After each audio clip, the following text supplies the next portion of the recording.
noite a todos. Todos me ouvem bem? Agora melhorou. Sejam todos muito bem-vindos a essa casa de oração. É com imensa alegria que nós recebemos cada um de vocês, encarnados e desencarnados, que se fazem presentes aqui.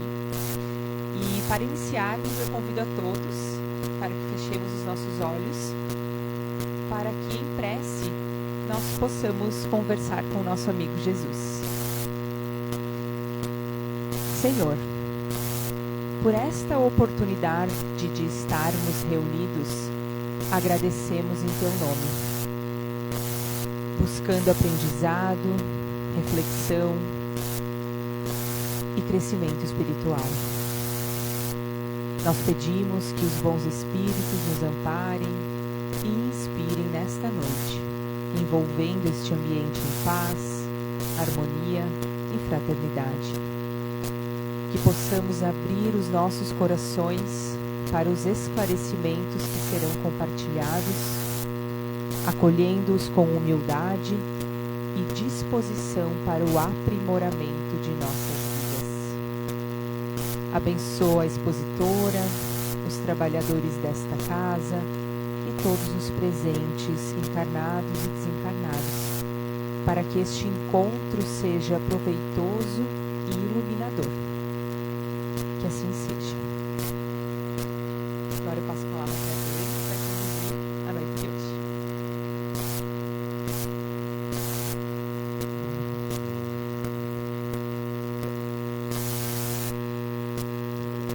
Boa noite a todos. Sejam todos bem-vindos a esta casa espírita, a qual eu tenho muita gratidão por poder estar aqui estudando e trabalhando. O tema que nós escolhemos hoje para o estudo tem como título O Cego de Betsaida e as Verdades Espirituais. Nos apoiamos para tratarmos do tema de hoje em algumas obras espíritas, livros, vídeos que reportam os aspectos espirituais dessa passagem bíblica. Nós iniciamos com um conselho.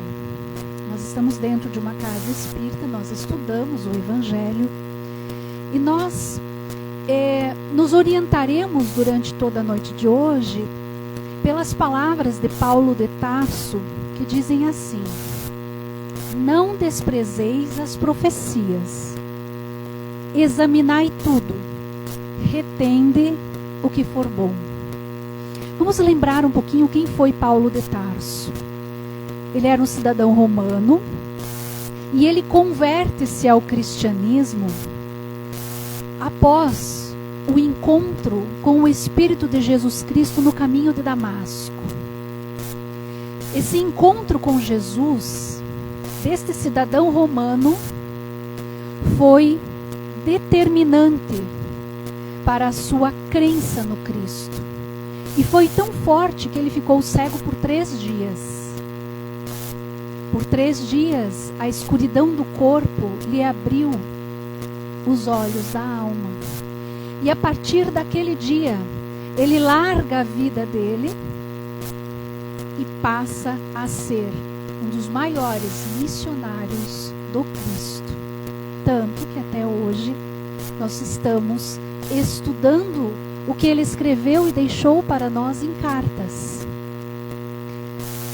E esse conselho que ele nos dá, nos faz refletir da seguinte forma: quando Paulo de Tarso converte-se ao cristianismo, há toda uma doutrina já estabelecida, há muitos escritos religiosos já estabelecidos, há muitas verdades espirituais já estabelecidas.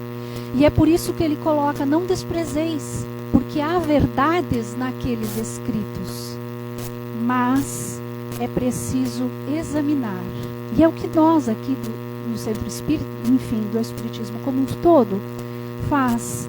Examina uma passagem bíblica considerando que há um contexto histórico, geográfico, há um tempo que foi escrito.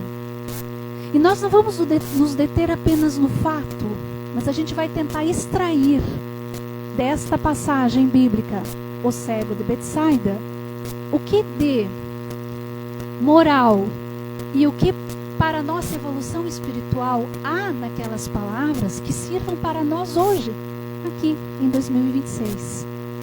Isso, meus irmãos, é fé raciocinada. Apenas para lembrar um pouquinho mais e entendermos essa passagem. Betsaida é um termo em hebraico e significa casa da pesca. Ela está no nordeste do Mar da Galileia. Só para a gente saber mais ou menos aonde essa história aconteceu, aqui está Gaza, aqui Jerusalém, aqui é o Mar da Galileia, que na verdade é uma lagoa, a maior lagoa de Israel, é água doce, mas sempre conhecida e denominada como Mar da Galileia. E Betsaida fica aqui em cima, ó, aqui em cima. Então, foi um fato, uma cura de Jesus Cristo ocorrida nessa região ali, quando por lá ele estava fazendo os seus atos e as suas ações.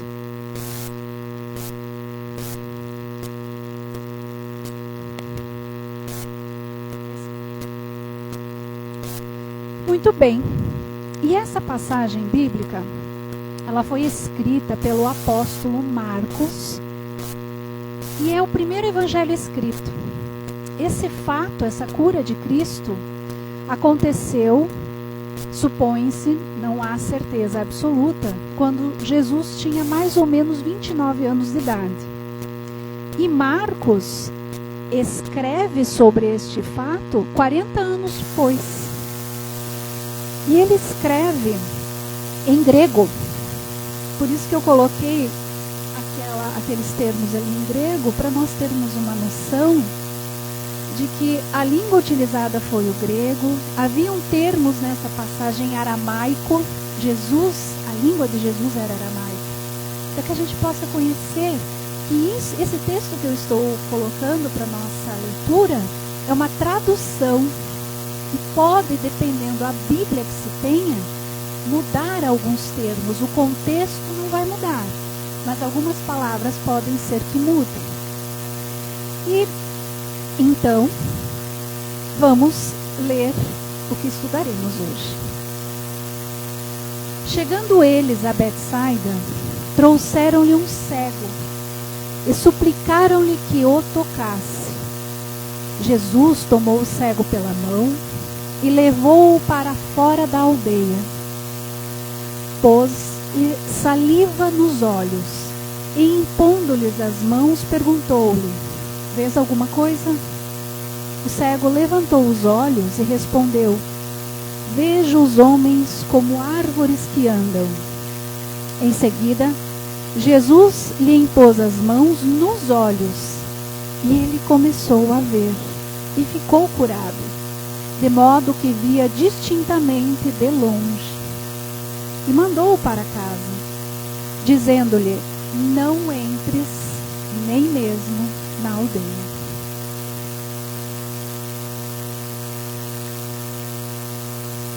Então Jesus chegou a Betsaida e trouxeram-lhe um cego.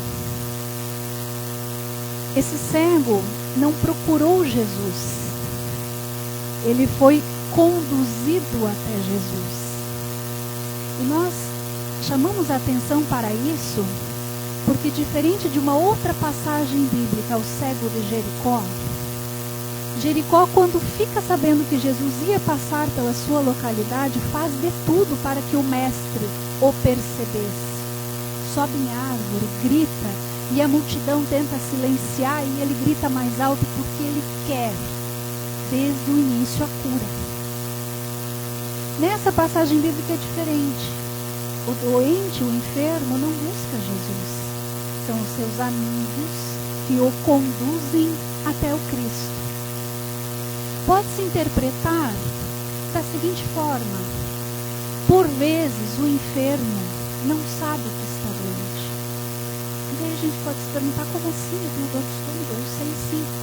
São aqueles casos, numa comparação bem simples, Quando a gente tem mau hálito, a gente não sabe. É o do lado que sabe. A gente não percebe. Porque algumas doenças espirituais, algumas doenças da alma, a gente nem percebe que está doente. É o marido que vai procurar ajuda. É a mãe que vai procurar ajuda para o filho. Porque ele sozinho não se vê doente. Ele faz coisas de doente, mas não se percebe. E aqui nós vamos fazer uma fala bem forte a respeito disso, da importância de termos perto da gente pessoas que se importam conosco. Pessoas que, se a gente tiver mau hálito, vão dizer, não para apontar o dedo, por amor a nós.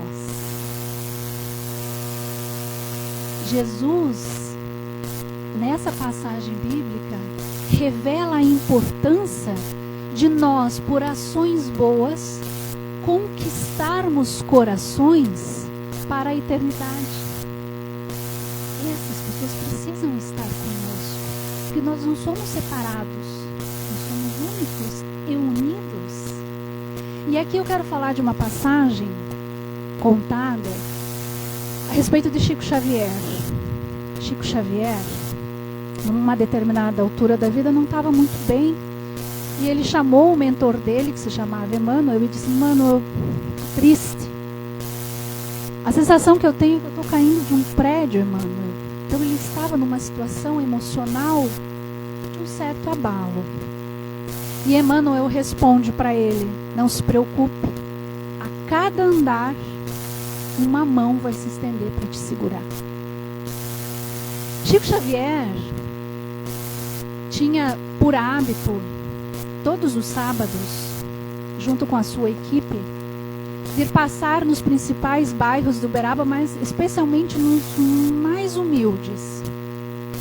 E tinha uma casa que ele sempre terminava aquelas visitas de auxílio físico, levava cestas básicas, roupas, mas também levava uma palavra que às vezes vale mais que uma cesta básica, né? Da assistência espiritual.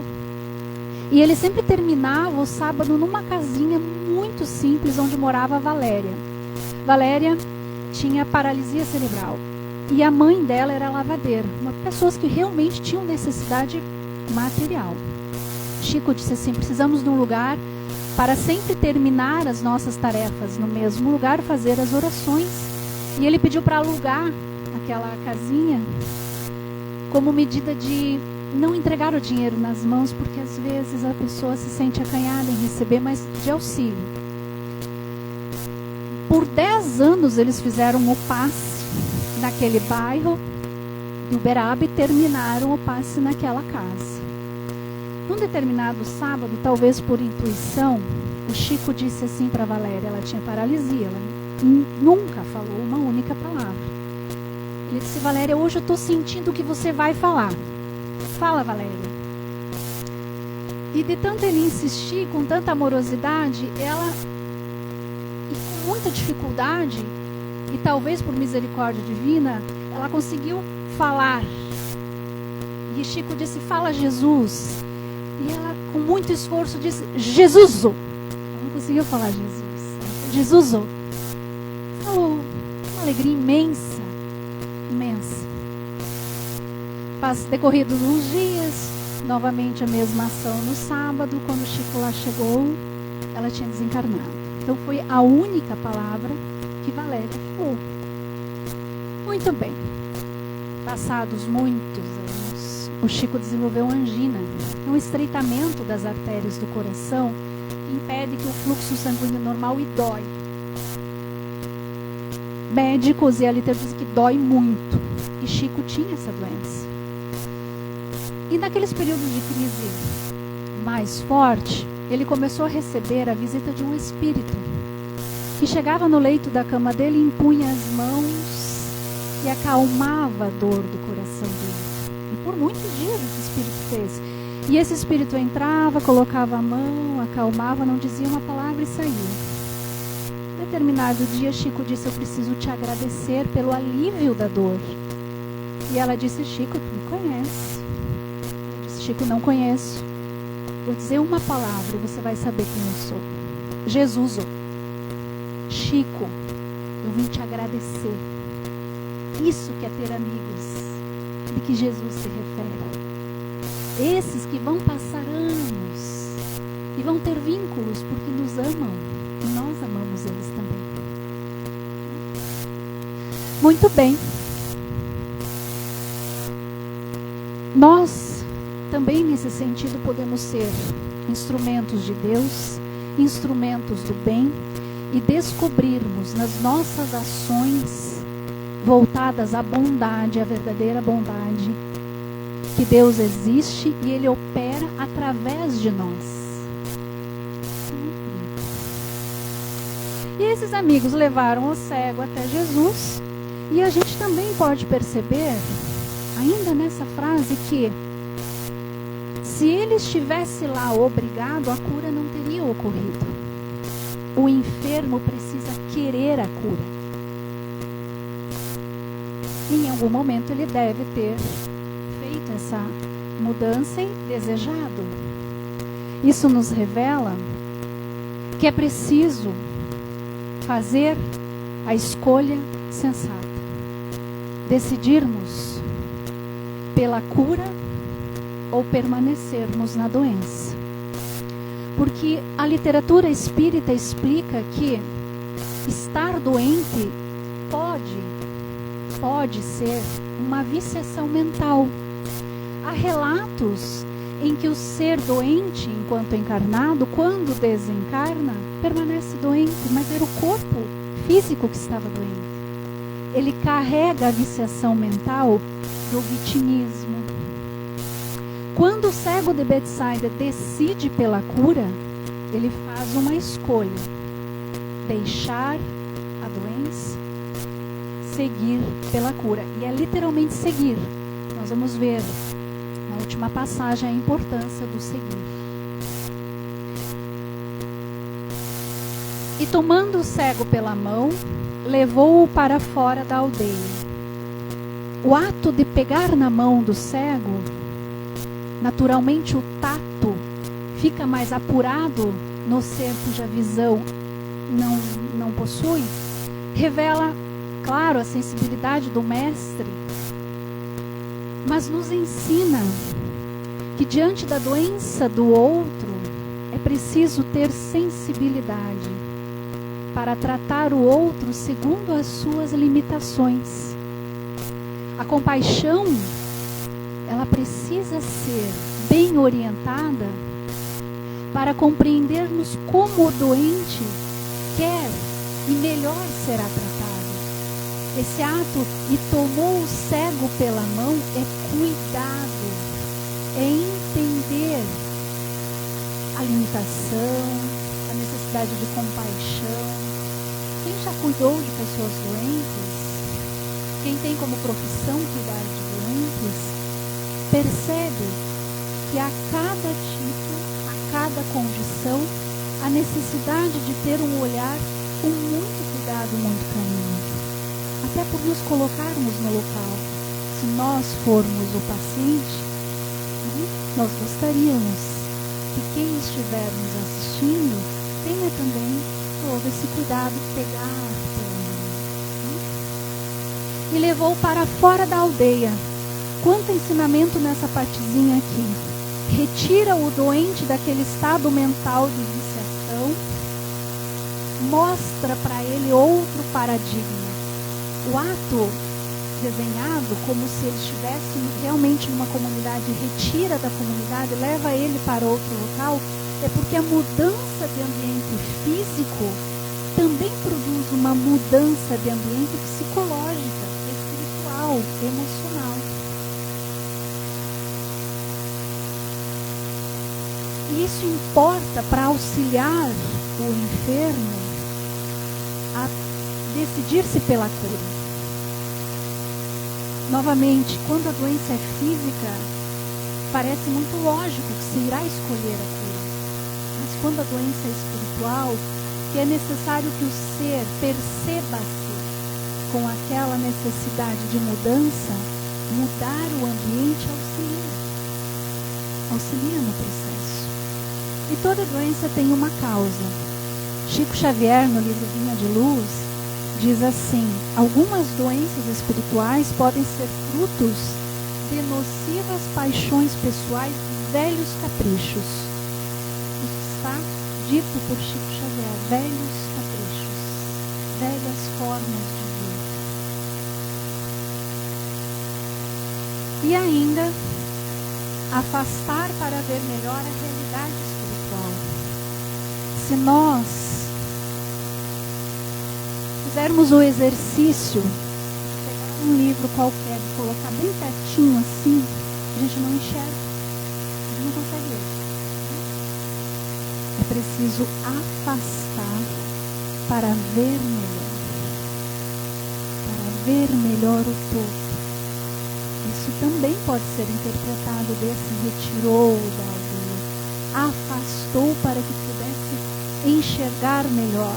Enxergar melhor o que, se nós fôssemos para hoje, buscar essa correlação com os dias de hoje. Nos afastarmos dos compromissos para ver melhor o que temos dentro de nós, os pensamentos que nos ocorrem, os sentimentos, aquilo que está nos afastando de uma evolução, de um caminho espiritual, daquilo que está nos aproximando de Deus. O afastamento produz essa condição de ver melhor, de ter olhos para ver.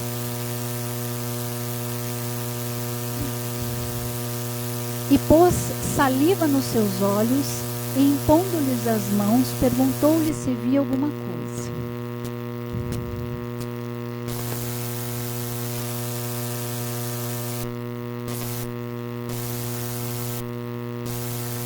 O uso da saliva aqui tem algumas interpretações.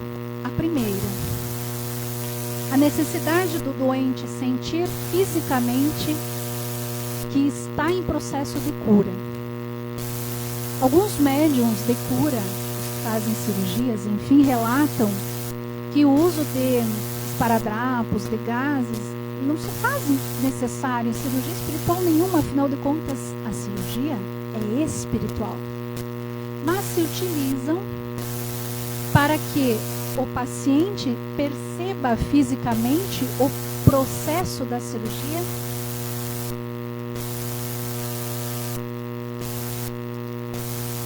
perceba fisicamente o processo da cirurgia e sinta-se em tratamento. Por isso, uma interpretação é essa: Jesus utilizou a saliva para que o cego de Betsaida percebesse fisicamente que ali estava o processo de cura, mas Jesus não precisava de meio algum. Se nós lembrarmos de outra parábola, que é a cura do servo de centurião, a cura do servo de centurião é como se fosse um militar na época de Roma, e ele tinha um servo que estava muito doente, e ele chega até Cristo e ele diz mais ou menos assim: Senhor, eu não sou digno de que entreis em minha morada. Então, por mim, não cabe cura alguma, porque eu não mereço. Mas eu tenho fé, e com uma palavra o meu servo se curará. E Jesus diz: nunca vi fé igual. Teu servo está curado pela tua fé. Jesus nem esteve com o servo. Jesus deu uma palavra, possivelmente nem verbalizada, de cura, e curou o servo. Portanto, a saliva não era um meio necessário para a cura, mas para o processo de cura que aquele ser estava passando, sim, ele precisava.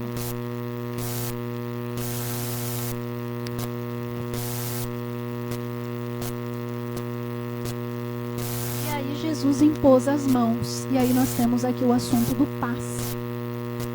O passe, essa transmissão de energia do ser encarnado com auxílio dos benfeitores espirituais, produz modificações energéticas em quem recebe. E Jesus foi o primeiro a dizer que o passe é um meio de cura possível. Talvez não a cura física de quem recebe, mas a cura espiritual. pela mudança que se tem nas energias do local onde o ser está recebendo. E esse passe, ele tem uma técnica, sim, ele tem técnica. Esta casa espírita tem um curso onde os estudantes passam 1 ano estudando as técnicas de melhor aplicação do passe. Mas e se não for seguir o passe, se não começar da direita para a esquerda, do jeito que o livro traz, não vai surtir efeito? Vai surtir efeito, porque a intenção, a amorosidade daquele ser que está colocando as suas mãos no outro e pedindo a Deus que faça o melhor, é essa a intenção importante. Nós, possivelmente todos, já tenham visto uma mãe cuidando de uma criança pequena, uns 3, 4 anos, que a criança cai e ela vem e dá um beijo e passa a mãozinha e diz: vai passar, vai passar. Isso pode ser interpretado como um passe. E não há no mundo passe melhor do que de mães para filhos, de avós para netos. Por quê? Porque o pedido de cura, o pedido de solução, aquele pedido que é feito pelo ser que ama tanto que está recebendo, é o que é ouvido por Deus.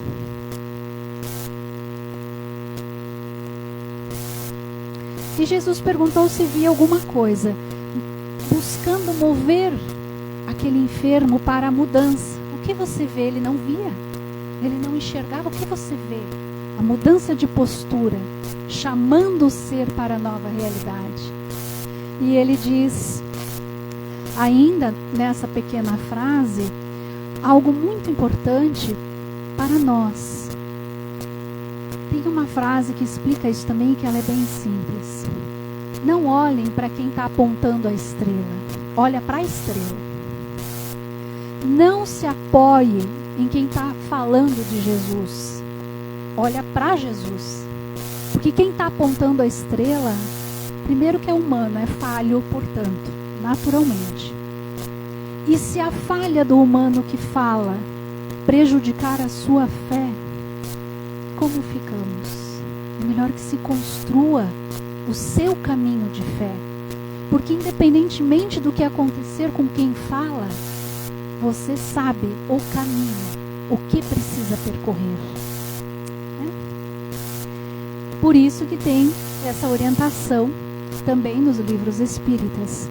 Percebemos então que em todo o processo de auxílio é mais importante que o necessitado não se apoie apenas nos recursos de que o ampara, mas que desenvolva os próprios, ativando-os em benefício da sua felicidade. E levantando ele os olhos, e o cego de Betsaida, quando Jesus pergunta: o que vês? Ele levanta os olhos, numa atitude de quem busca ver algo diferente.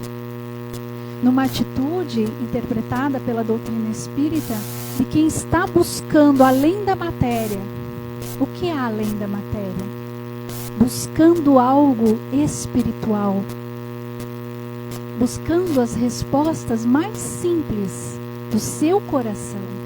Então, quando ele levanta os olhos, é como se nós hoje levantássemos os olhos para o céu, buscando o que está muito além da nossa racionalidade, da nossa materialidade.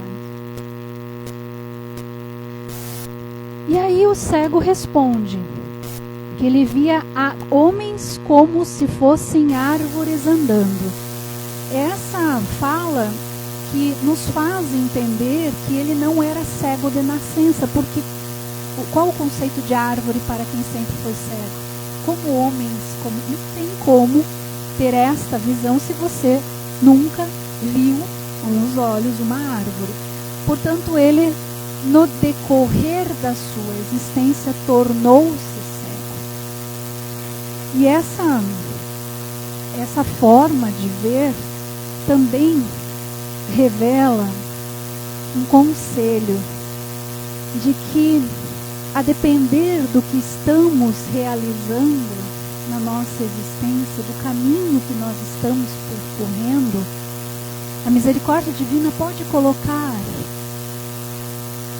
alguns obstáculos para que a gente não erre tanto. A cegueira, neste caso, pode ter sido forte o suficiente para impedir que este ser praticasse alguns atos que o afastariam de Deus. Algumas doenças podem existir para que a pessoa que está acometida mantenha-se no rumo do que realmente venho aqui fazer. E além disso, também há uma outra forma de ver esta frase, que é a gradação da cura. Nós temos uma imagem que utilizamos para falar sobre gradação. Se nós pegarmos um balão e enchermos muito rápido, ele pode estourar. Recomenda-se que se encha devagar para perceber os limites desse balão. É como o conhecimento em nossa vida. Se ele toda a verdade é revelada, como foi para Paulo de Tarso, nós poderíamos ficar cegos. E esse não é o objetivo. O objetivo é que o conhecimento seja dado conforme a capacidade que temos de entender e de praticar. Então essa gradação, se a gente também visualizar como uma escada ascendente, degrau por degrau, faz com que se assente o que se recebe, se tenha tempo de entender as mudanças, para que o resultado seja alcançado. E talvez, quando Jesus diz o que vês, e ele ainda não vê o suficiente, Jesus não quer que ele saia enxergando sob a ótica dele, é sob a ótica de quem está na cura. É devagar mesmo, é paulatino, é melhor que seja assim.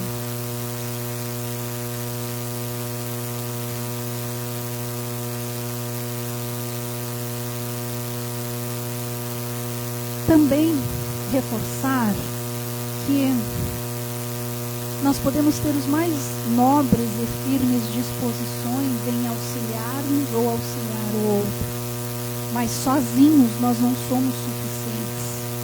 Nós precisamos do amparo de Jesus.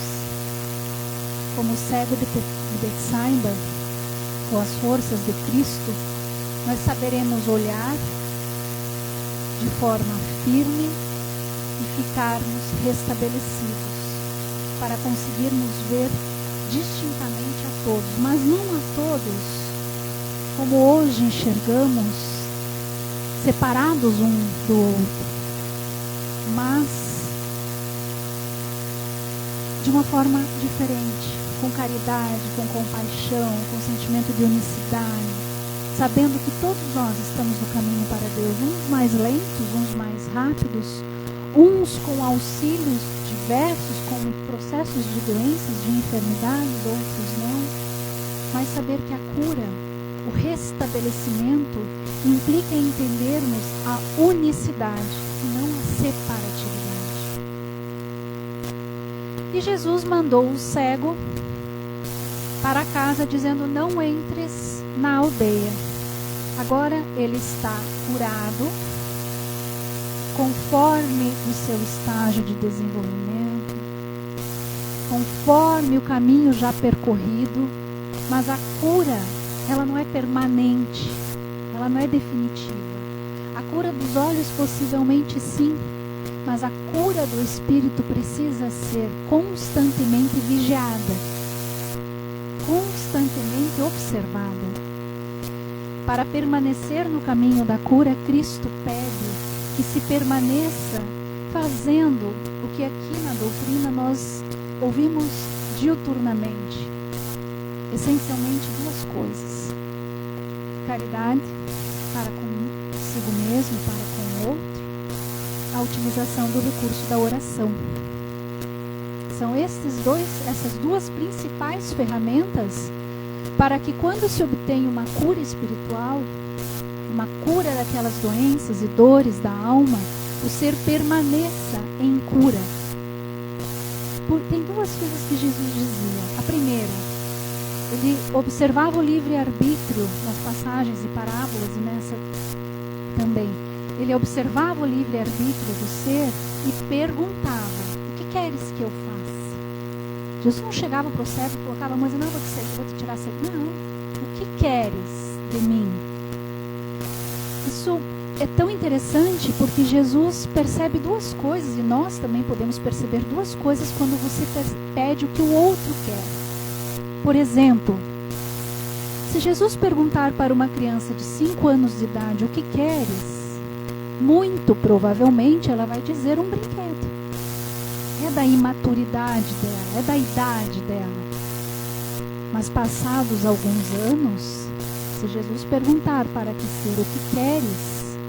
E ela continuar pedindo brinquedos, revela que o processo está devagar. Que é preciso entender que o que se deseja revela onde está o tesouro da gente.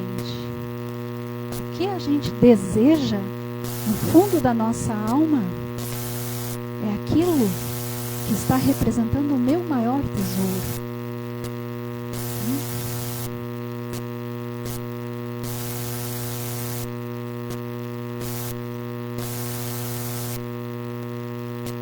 Essa questão do desejo ela é muito importante, porque quando ele diz: não entre mais na aldeia, não repita os mesmos pensamentos viciosos que você mantém. Não repita as causas que degenerou a sua alma, porque você vai ter que regenerar ela. Não entre mais na aldeia é não repetir as causas que lhe trouxeram o estado de enfermidade. E é preciso coragem. É por isso que a cura das questões espirituais, das questões emocionais, é tão difícil. Porque se já é difícil reconhecer a própria existência deste sofrimento, é muito difícil, e daí a caridade, daí a compaixão, reconhecer que haverá necessidade de largar o velho para alcançar o novo, de largar o que adoece para agarrar o que te traz saúde física, mental e espiritual. Há um exemplo também que nós podemos utilizar, e não é da doutrina espírita, é quando nós estamos com os braços cheios, carregando muita coisa. Não cabe mais, eu não consigo mais carregar nada. Para carregar o novo eu vou ter que largar o velho.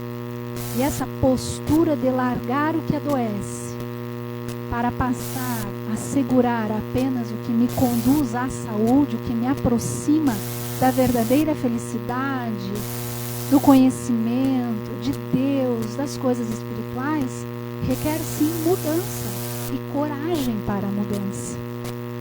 E por fim, eu trago essa passagem que me chama e me toca muito o coração. Francisco de Assis, quando chegava a parte final da vida dele, teve uma inflamação muito séria nos olhos. E ele tentou muitos tratamentos e não havia forma de curar.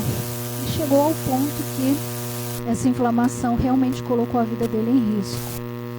E a única saída foi queimar a retina dos olhos com ferro quente. E é uma lição muito grande porque ele dedicou a vida inteira dele a Deus. E alguns podem pensar assim: mas não é justo.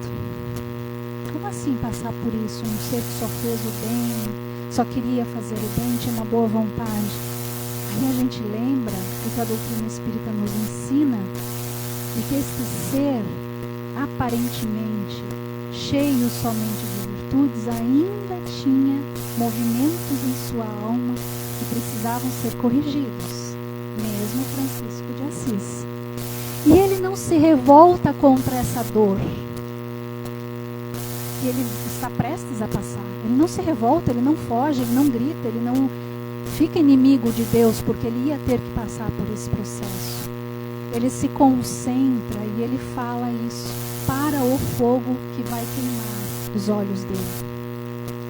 Meu irmão fogo, a quem sempre eu quis tão bem, sempre fui tão cortês contigo, por amor de quem te criou. Agora é a tua vez de ser cortês comigo. Não me faças muito mal para que eu possa aguentar a operação. Nós temos a dor sagrada, que vai nos colocar no rumo, que vai corrigir a rota. E Francisco de Assis ensinou isso. Essa dor que ele passou, ele abençoou. Porque mesmo na sua ignorância, ele não sabia o que estava sendo curado no seu espírito, não fazia ideia. Mas havia a cura.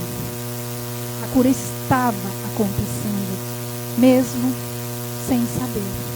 E ele foi queimado da orelha até o outro, nos dois olhos, no final da sua existência. É um exemplo que nos fortalece, que ilumina o nosso caminho se estivermos passando por processos de dor. A dor se torna sagrada, diferente. Bom, chegamos ao fim. E o que a gente pode concluir do cego de Betsaida? Quais ensinamentos morais a gente recolhe dessa passagem bíblica? Que existem realidades espirituais, que a aproximação às realidades espirituais implica em querer se concretizará conforme a realidade da trajetória já percorrida pelo ser. Se eu ainda uso a capa da soberba, se eu ainda não percebi-me imperfeito, eu não vou procurar perfeição. É necessária a humildade. Que os amigos são tesouros eternos. Que a bondade nos conecta e nos conduz a Deus. Que assim como Paulo de Tarso, não nos demoremos na culpa, mas logo nos coloquemos diante do Cristo e tenhamos a coragem de perguntar o que fazer. Eu peço desculpas, eu esqueci de falar dessa parte. Paulo de Tarso, quando ele viu Cristo em espírito, e ele fica cego por 3 dias, e aquele a quem ele perseguia vem lhe tirar a cegueira, Ananias, ele estava perseguindo Ananias. E Ananias recebe a orientação espiritual, vai lá e cura Paulo de Tarso. Imagine nós. Né? Ananias disse, eu vou. Não foi, curou. Mas Paulo de Tarso, naquele momento, que abriu-se o mundo espiritual para ele percebeu sem culpa. Ele era o maior perseguidor dos cristãos.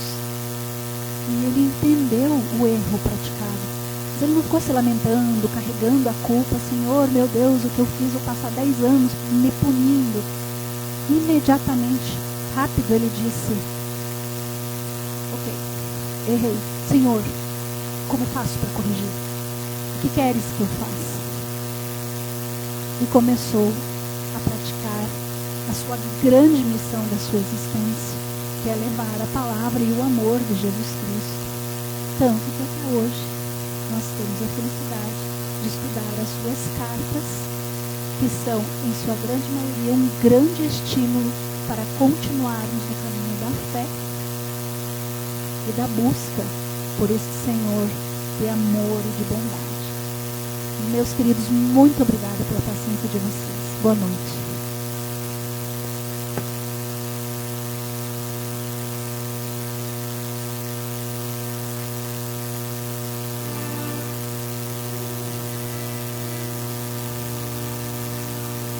Quantas reflexões tivemos essa noite. Que explanação emocionante. Muito obrigada, Deus. Muito obrigada a toda a espiritualidade que nos permitiu estarmos aqui e receber tudo isso. E antes de encerrar com a prece, o passe, eu gostaria de lembrar que no sábado, esse próximo sábado desta semana, nós teremos a ação aqui na casa, que acontece no segundo sábado, né, do mês, de entrega de cestas básicas, das roupas que já estão expostas. Então, se algum de vocês sentir de estar presente junto conosco, ou de fazer algum tipo de doação, geralmente a gente chega aqui na casa em torno de 13 horas e se estende até umas 17 horas. Todos serão muito bem-vindos. E agora nós vamos passar para o segundo momento da noite, que é o passe. E Então eu convido a todos os trabalhadores da casa que se posicionem e todos nós juntos vamos continuar essa conversa com o nosso amigo Jesus em agradecimento. Então vamos fechar os nossos olhos, tomar uma respiração profunda e, em sinal de muita humildade e gratidão, vamos conversar com Jesus. Senhor Jesus, chegando ao final deste momento de estudo e reflexão, com o nosso coração extremamente agradecido. Obrigada pelos ensinamentos recebidos, pelas oportunidades de aprendizado e pela presença amiga dos benfeitores espirituais que nos acompanharam. Pedimos forças para colocar em prática tudo aquilo que aprendemos, transformando o conhecimento em atitudes de amor, de compreensão e de caridade. Abençoa os nossos lares, as nossas famílias e todos aqueles que necessitam de amparo, consolo e esperança. Que possamos retornar às nossas atividades fortalecidos na fé e comprometidos com o bem, com a caridade e com a nossa reforma íntima. Em teu nome, Jesus, agradecemos, hoje e sempre. Que assim seja. Tenhamos todos uma boa noite e um bom retorno para os nossos lares.